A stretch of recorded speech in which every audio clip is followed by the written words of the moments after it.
Alrighty then. So we figured out the base modeling, and the reason I'm doing this is just so if I start to detail the environment itself or the interior itself, and let's say I would fuck up, I could always come back to the base model and also just keeping it simple and kind of figuring out the overall set of the reference that we figured out. And let's say you have like a reference where you didn't know how this backside would look like. I would just actually just copy this room and then put it there again, and then maybe add like some extra stairs or something just to give the impression that there is an upstairs.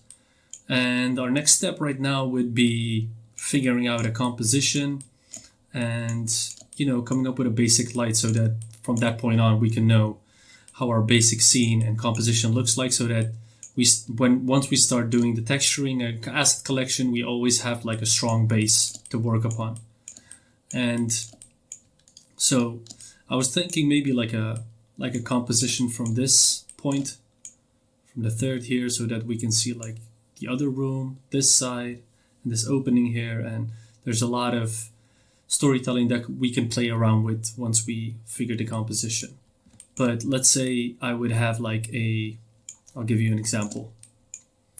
So I would like to have that composition from that point on, but let's say, you notice that the wall is blocking us. So let me just fix this first. Put it 3000 versus 1500. So let's say the wall is blocking us right now. Like, how do we fix this issue? And usually for this, I have a small rule. Everything behind the camera should serve the image/story. With this, I mean we should push back the wall a little so that the camera can capture more of the space inside the room. A lot of directors and films do this. A good example is Wes Anderson. Check out his making of videos on YouTube and you'll see what I mean.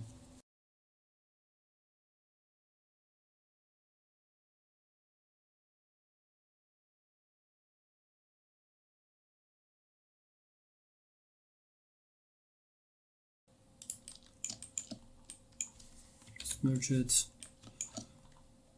And then copy it again,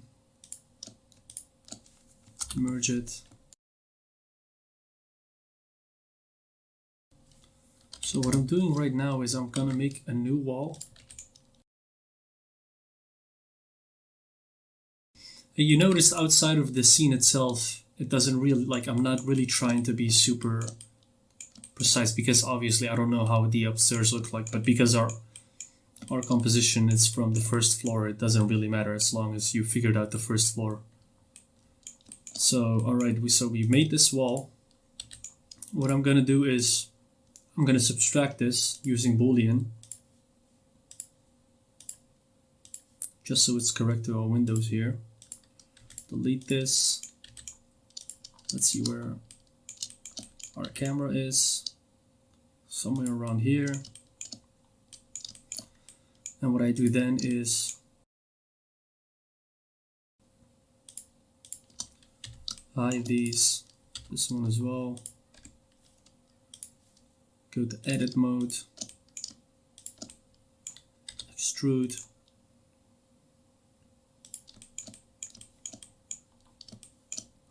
And to make sure there's no fake lights coming inside from the up.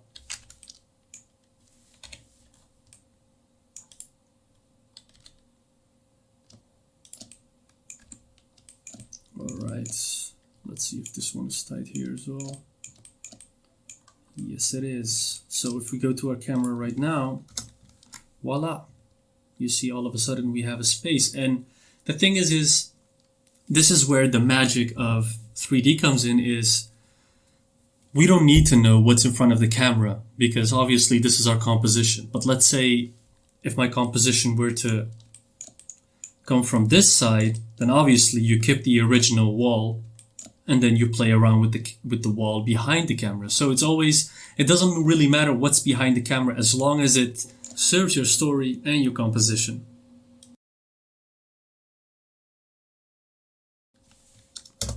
So this is our composition.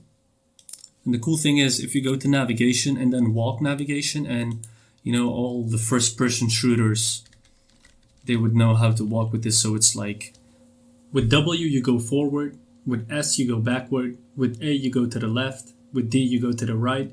And with E, you go up. And Q, you go down.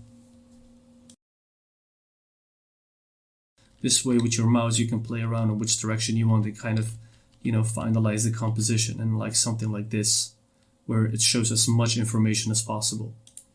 So let's say this is our composition. And then what I usually do is I keep it in Eevee. So let's say we go to Eevee, and it looks like this. So first thing we do is we put some ambient occlusion. All right. And then after that, some screen reflections. Yes, that's on. Go to shadows. 248. Just like my shadows to be well rendered. And if you turn that off, you can see it like this. And then after this, what I do is I insert, let me turn this back on. I insert a sun, and it's gonna look like this. So this is your sun. So the way the sun works is it's not gonna like work with when you press the G and move around. It doesn't work like that. The only way it works is with rotation. So what I usually do is I press rotation and then press Y, and that just to play with the Y-axis. So now the light is inside our room. And after that, what I do is I press the R again and then play with the Z. And this way you see that our wall is being lit. You see? And this is pretty cool because now there's a lot of light coming in. And this is also good to have because, again, you have an indication of what sort of light you want to have, because once you put on your assets and stuff, and obviously we're going to play with the lighting even more later, at least you have a base of, all right, this is what it potentially could look like. So when we go to sun, keep in mind in Eevee, you press the contact shadows, bias to 0, and you can play with the angle. I think the higher it is, the more softened it is, but let's just keep it at this harsh light. And then let's put it to 3. And voila, you have your personal, already figured out the composition and the lighting. And with this, like I would recommend everybody to just take their time and play around, see what works for you and what doesn't. And if you go to camera and within the compositional guide, what I usually like to do is, just put the rules of third in it so that I can kind of see where I want to place all of the storytelling itself. So as you notice right now, there's like all the points. I'm like, all right, where's my storytelling and where should I? Let's do something like this. I like this wall on the left. Just so I see as much layering from horizontally and vertically as well. And next to that, what I like to do is, let's see. Photographer is a node, by the way. If I go, or add-on, sorry. And what this does is, it's just a, how do you say, a more cleaner way of doing the camera inside Blender. Because if I go to, you have more options inside Blender. If I go to photographer, and then I can play with the exposure, white balance, resolution. There's more options, so I just like to have that while I'm working with in my image. So there's also another thing that I'd like to do,